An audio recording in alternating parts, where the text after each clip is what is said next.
네, 감사합니다. 오늘 열왕기하 4장 1절로 7절의 말씀을 중심으로 절망에서 소망으로 제목을 같이 하십시다. 절망에서 소망으로.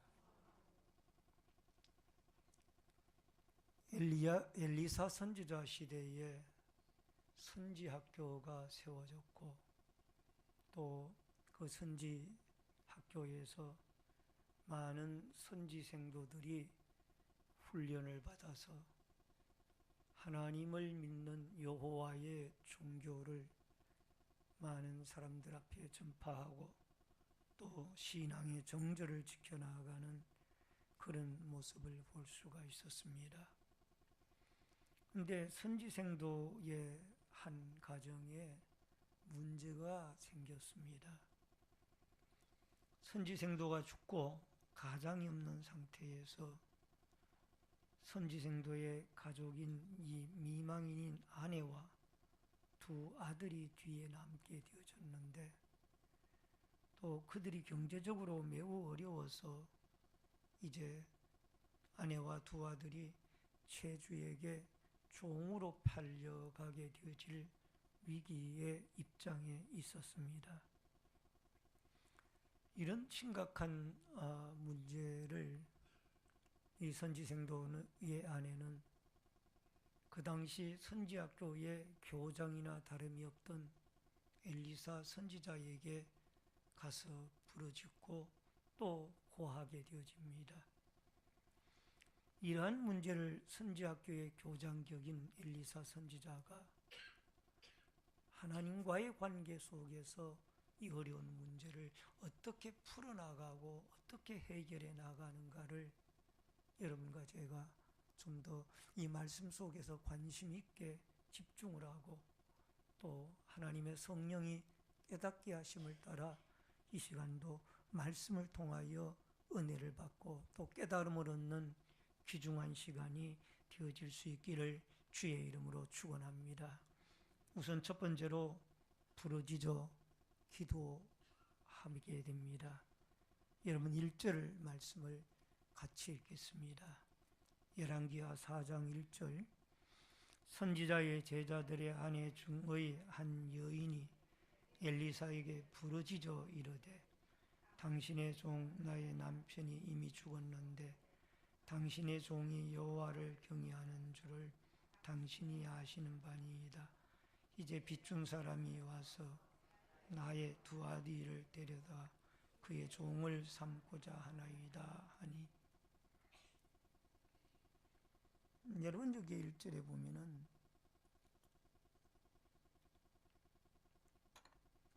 선지생도의 아내가 선지학교의 교장인 이 엘리사 선지자에게 고하는 길을 내 남편은 죽었고 두 아들이 있는데 이제 채주에게 두 아들이 노예로 팔려갈, 종으로 팔려갈 그런 어려운 입장에 있습니다.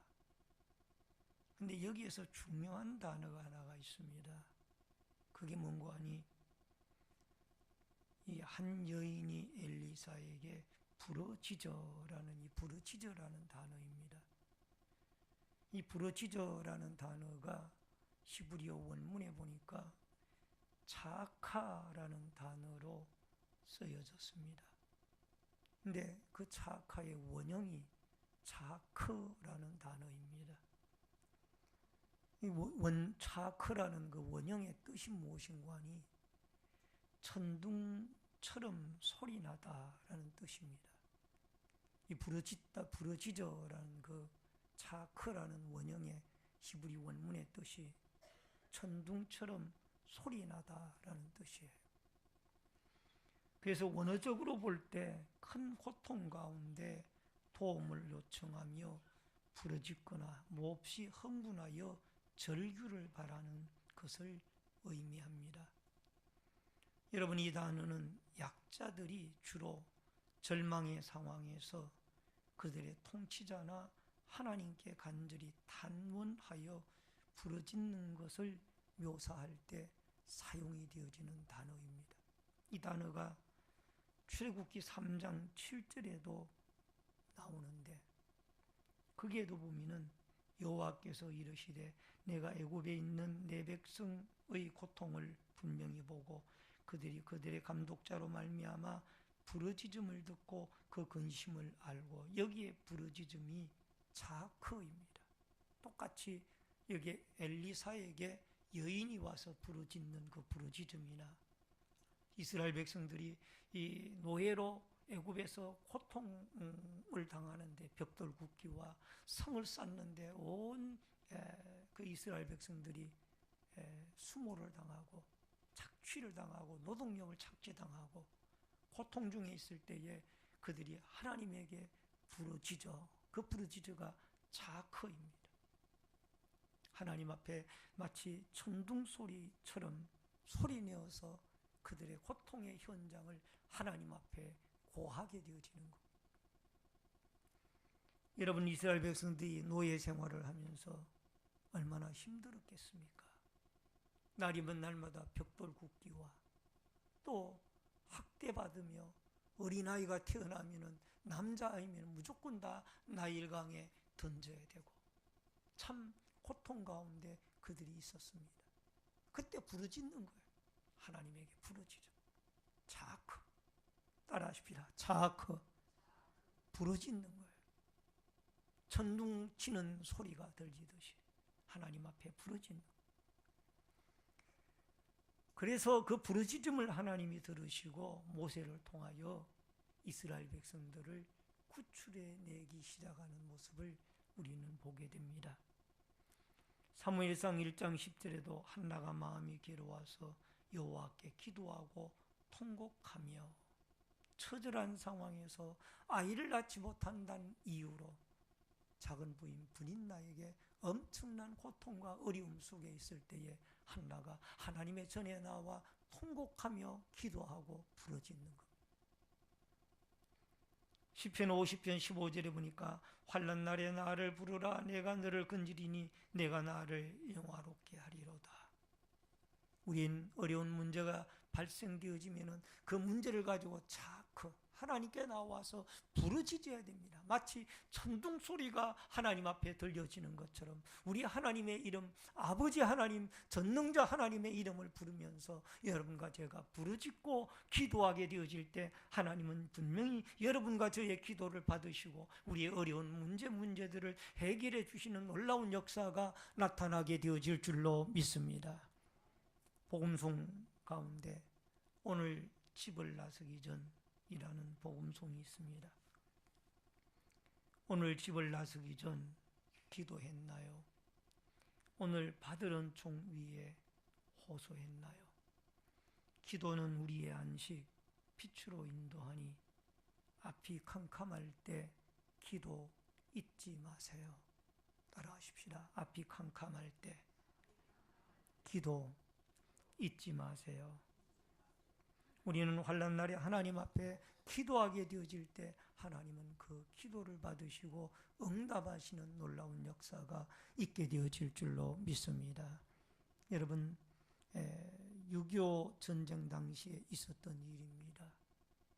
부모의 기도가 전쟁터에 나간 아들을 살리는 실화의 사건이 있었습니다.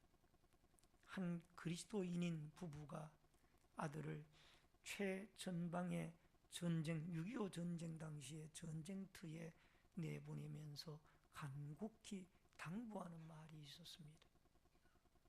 내가 집으로 다시 돌아올 때까지 우리가 매일 새벽 5시에 너를 위해 기도하고 있다는 사실을 명심해라. 여러분, 6.25 전쟁터 당시에 이 전쟁터로 나가는 아들을 향하여 이 부모가 마지막 당부하는 말씀이 새벽 5시만 되어지면은 아빠와 엄마가 너를 위해서 기도한다라는 것을 너는 잊지 말고 전쟁터에 나가서 나라를 위해서 용감하게 싸워라. 아들은 힘든 가운데서도 부모님의 이 말을 생각하며 경건하게 지낼 수가 있었습니다. 그러던 어느 날 새벽 5시에 보초를 서면서 이런 생각에 잠겼습니다. 지금쯤 아버지와 어머니께서는 날 위해 기도하고 계시겠구나.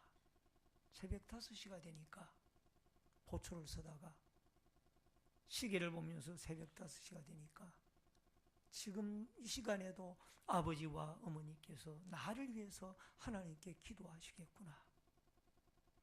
그리고 그 순간 그는 자신도 모르게 땅바닥에 무릎을 꿇었습니다. 그도 아버지와 어머니에 대한 사랑과 은혜가 느껴져 하나님께 기도 드려야 되겠다라는 생각이 순간적으로 들었기 때문입니다.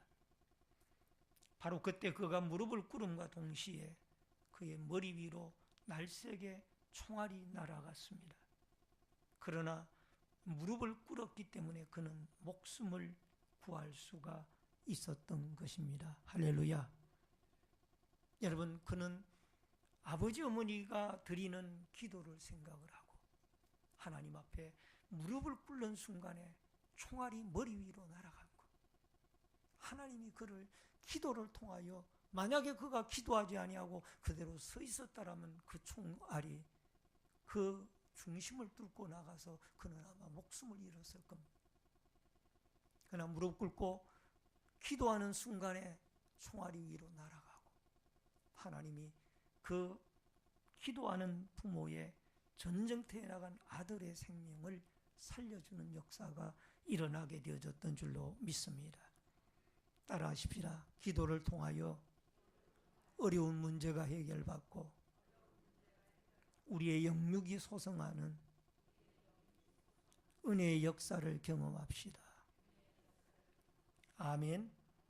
여러분과 제가 무릎을 꿇고 하나님을 향하여 기도를 하게 되어지고 특별히 이 부르짖음의 기도를 드리게 되어질 때 하나님은 분명히 여러분과 저의 기도를 응답하시고 어려운 문제를 해결하시며 또 고난과 고통에서 우리를 건져내시는 살아계신 하나님으로 응답의 하나님으로 능력의 하나님으로 자비의 하나님으로 역사해 주실 줄로 믿습니다. 그 다음에 크게 두 번째로 가지고 있는 것으로 역사하시는 하나님입니다. 2절을 읽어주시길 바랍니다. 열왕기하 4장 2절 다 같이 시작.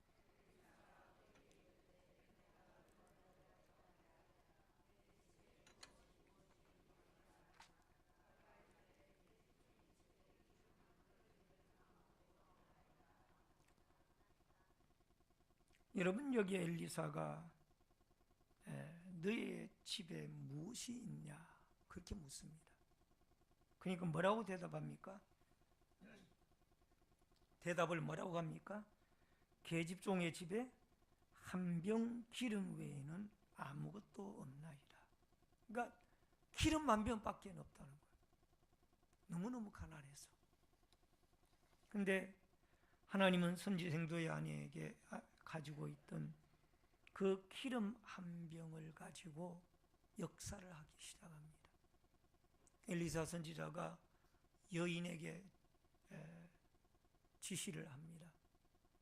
너는 내 아들과 함께 이웃집에 가서 기름 빈 그릇을 빌려다가 빌릴 수 있는 데까지 빌려다가 문을 닫고 너 방 안에 그 빈 그릇을 갖다 놓고 한 병 있는 그 기름을 그 빈 그릇에다가 채워라. 그래서 아들들은 그릇을 옮겨놓고 그릇을 빌려와가지고 이 여인은 남아있는 한 병의 기름을 그 빈 그릇에 따르고 나면은 또 기름이 생기고 따르고 나면 또 생겨서 그 빌려온 그릇에 이 빈 그릇에 기름이 가득 차게 되어지는 이런 역사가 일어나는 것을 보게 됩니다. 여러분, 하나님은 가지고 있는 것을 가지고 역사하는 거예요. 기름 한 병을 가지고 있었는데 그것이 그의 가정의 경제를 살리고 두 아들과 그 어머니를 살려내는 기적의 도구로 쓰임을 받게 되어지는 역사가 일어나게 되어졌던 줄로 믿습니다. 여러분, 모세가 출애굽의 역사를 이끌어 나가는 영도자가 되어져서 10가지의 재앙을 애굽에서 일으키고 바로 임금의 무릎을 꿇게 하고, 더 나아가서 홍해바다가 시푸른 홍해바다가 앞을 가로막고 있을 때에, 뒤에는 애국 군사들이 추격이 있을 때에, 진퇴양난의 입장에 빠져 있었을 때에 그가 가지고 있던 것이 뭡니까? 지팡이입니다. 미디안 광야에서 그가 장인 이드로의 사위가 되어져서 이 장인 이드로의 양을 칠 때에 그 가지고 있던 지팡이, 그거 하나를 가지고 애굽으로 이스라엘 백성들을 구출해 내로 가게 되어집니다. 그 지팡이를 가지고 10가지의 기적을 일으키고 이스라엘 백성들의 출애굽의 역사를 이루고, 홍해바다가 시푸른 홍해바다가 앞을 가로막아 저희들이 진퇴양난의 입장에 빠졌을 때에 하나님께서 모세에게 지시하기를, 너는 왜 내게 부르짖고만 있느냐? 네가 가지고 있는 그 지팡이를 가지고 바다를 가리켜라. 바다를 가리키니까 홍해바다가 갈라졌습니다. 할렐루야. 바다 밑이 마른 땅이 되어져서 이스라엘 백성들이 그곳을 향하여 약 200여만 명의 이스라엘 백성들이 남녀노소가 다 그곳을 건너는 거예요.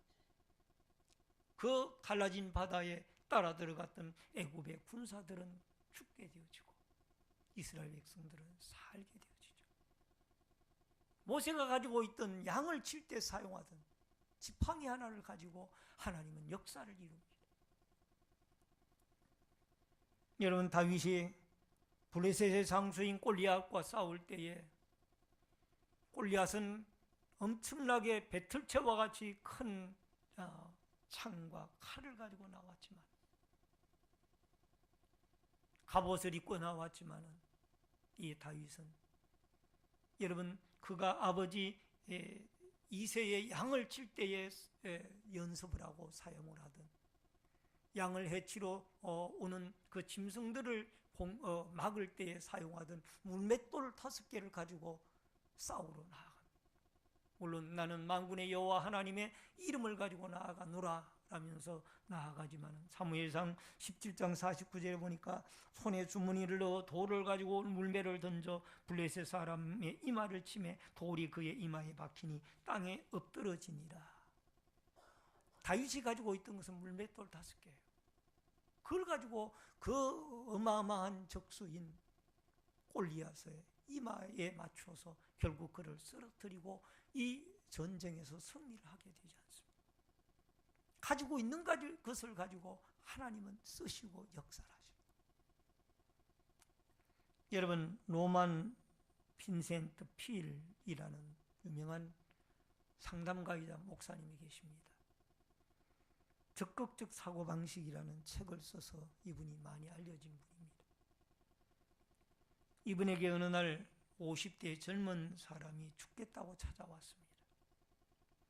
로만 목사님이 이 50대 죽겠다고 찾아온 사람에게 종이 한 장을 접어서 한쪽에는 그가 가지고 있는 것을 기록을 하고, 또 한쪽 면에는 그것 때문에 행복한 것을 기록을 하기 시작합니다.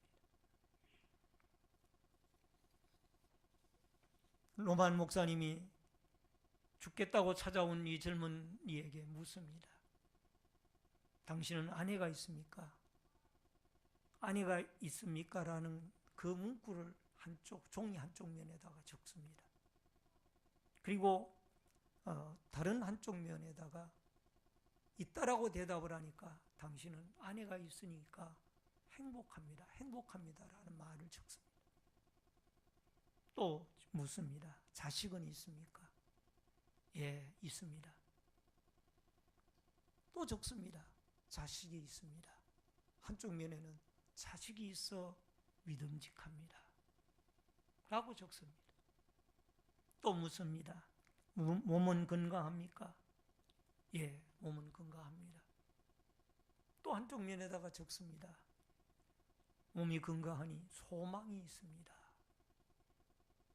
여러분, 죽겠다고 찾아온 이 사람에게 가만히 이 로만 목사님이 빈센트 이 필 목사님이 적어 내려가는 것을 보니까 이 젊은이가 살 소망이 생기는 거예요.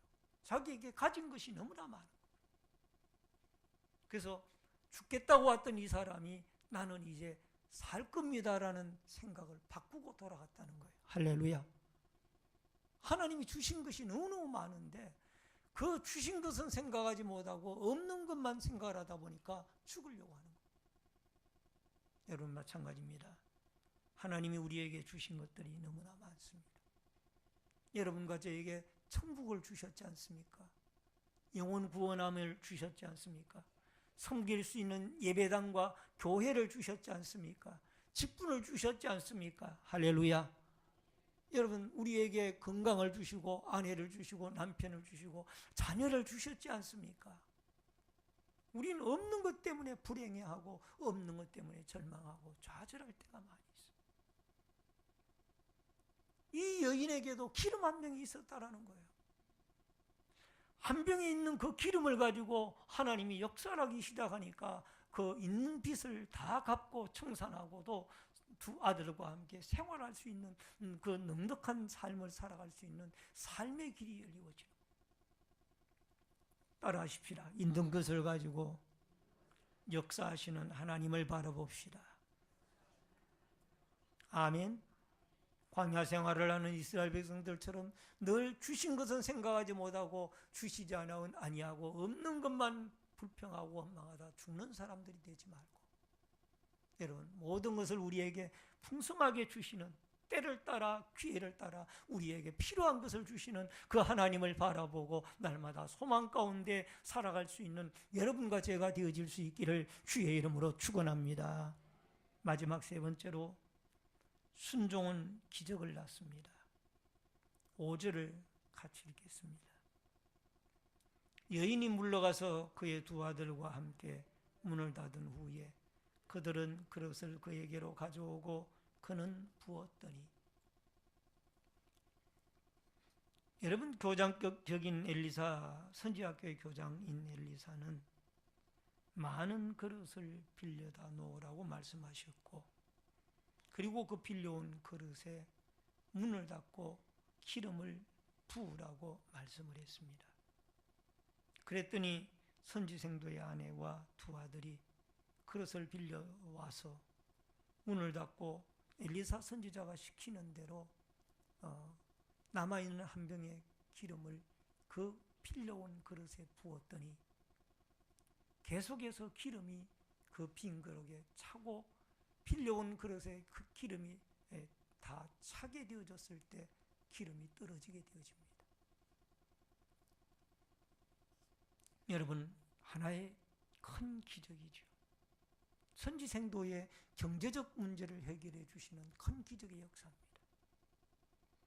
이 기적은 순종을 통해서 이루어집니다. 만약에 인간적인 입장으로 생각을 하면은 선지학교의 교장 선생님인 이 엘리사 선지자가 내가 그 채주에게 진 빚을 해결해 주겠다라고 말을 하든지 말씀을 하시든지, 아니면은 어디에다가 내가 돈을 빌려서 당신에게, 아니면 있는 돈을 그에게 주면서 이것 가지고 가서 해결해라라고 하든지 이렇게 해야 될 텐데, 인간적인 이해로는 도저히, 이성으로는 이해가 되어지지 아니하는 지시를 한 거예요. 기름병을 빈 그릇을 빌려다가 부어라. 이것은 인간적인 이성으로는 이해가 되어지지 않는 일이지만은 하나님의 사람인 선지자 엘리사의 이 하나님의 말씀이기에, 엘리사를 통한 하나님의 말씀이기에 그들은 아멘하고 순종하여 실행하였더니 여러분, 그들에게 기적의 역사가 일어나게 되어집니다. 요한복음 2장에 보니까 물로 포도주를 만드는 기적의 사건이 일어납니다.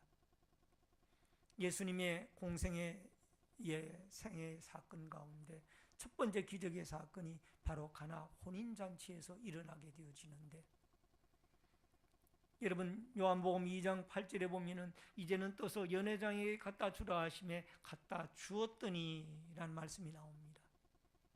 잔치를 한창 벌이는데 그 잔치집에 이 예수님과 예수님의 육신의 어머니 마리아가 동참을 합니다. 그런데 잔치가 진행되다가 포도주가 떨어졌어요. 이 연회장 주인은 당황을 합니다. 손님은 많은데 포도주가 떨어져서. 그때에 이 육신의 어머니 마리아가 이 연회장의 하인들에게 명령을 합니다. 예수님이 시키는 대로만 해라. 예수님이 6개의 항아리에다가 물을 채우라는 명령을 내립니다. 그래서 그 하인들이 이 예수님의 지시하는 대로 6개의 항아리에다가 물을 아구까지 채우니까 물을 다 6개 항아리에 아구까지 채우자마자 즉각적으로 그 물이 포도주로 물리적으로 바뀌어지는 기적의 역사가 일어났습니다. 할렐루야. 이게 주님이 순종하는 자에게 일어나는 기적의 역사예요. 여러분 누가복음 5장 5절에 보면은 시몬이 대답하여 이르되 선생님 우리들이 밤이 새도록 수고하였으되 잡은 것이 없지만은 말씀에 의지하여 내가 그물을 내리리이다 라는 말씀을 합니다. 여러분 베드로는 고기 잡는 데에 선수입니다. 뼈가 굵은 사람이에요. 근데 그가 어젯밤까지 깊은 곳에 갈릴리 바다의 깊은 곳에 얕은 곳에 다 그물을 던져보았지만은 고기 한 마리를 잡지 못했어요. 근데 새벽녘에 예수님이 그에게 찾아오셔서 너는 깊은 곳에 가서 그물을 던져라. 베드로가 자기가 이성적으로는 맞지 않지만은 말씀에 의지하여 그물을 내리리이다 하고 그물을 내렸더니 고기가 엄청나게 많이 잡히게 되어진 겁니다. 할렐루야. 따라하십시다. 순종하였더니 기적이 일어납니다. 아멘.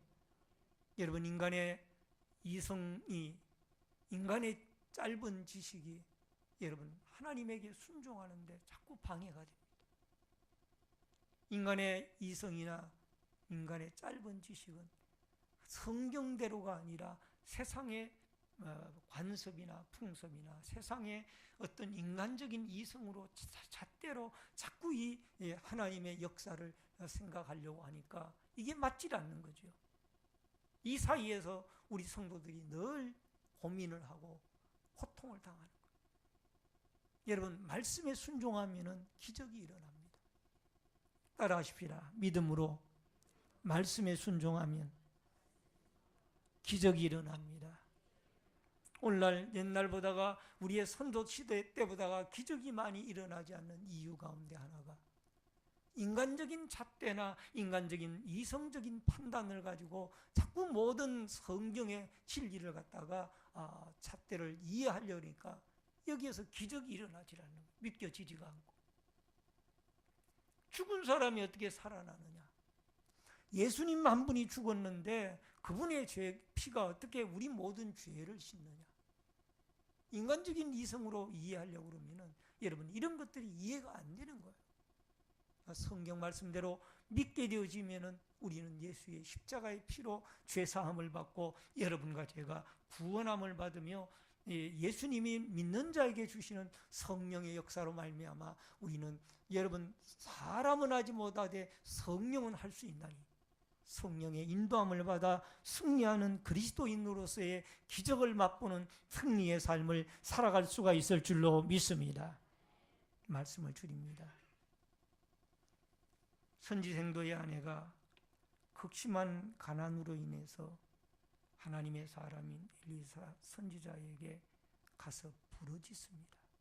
차크, 이 부르짖다라는 뜻이죠. 천둥 소리와 같이 들려오는 소리입니다. 여러분 우리가 너무나 힘들고 답답할 때는 하나님께 나와서 눈물을 흘리며 통곡하고 부르짖어야 됩니다. 나를 불쌍히 여겨 주옵소서. 이 민족을 불쌍히 여겨 주옵소서.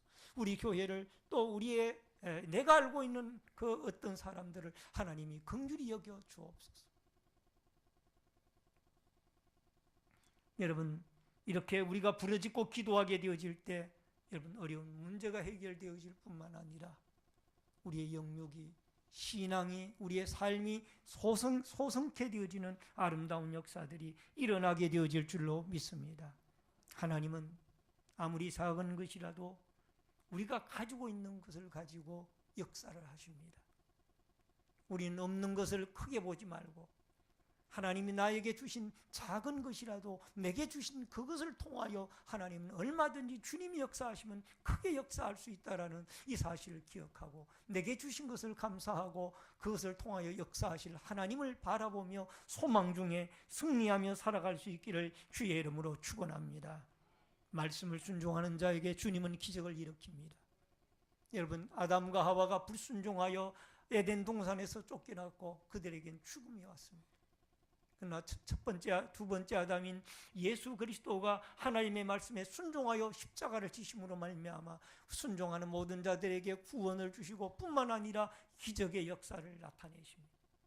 예수를 믿고 예수님의 말씀, 하나님의 말씀에 절대적으로 여러분과 제가 아멘하고 순종하여 말씀에 순종하는 여러분과 저를 통하여 수많은 크고 작은 기적들이 일어나서 그 기적들로 말미암아 하나님께 영광 돌리고 남은 날들 간증하고 주의 복음 증거하며 살아가는 아름다운 승리의 날들이 있어지기를 주의 이름으로 축원합니다. 축원합니다. 다 같이 기도하겠습니다.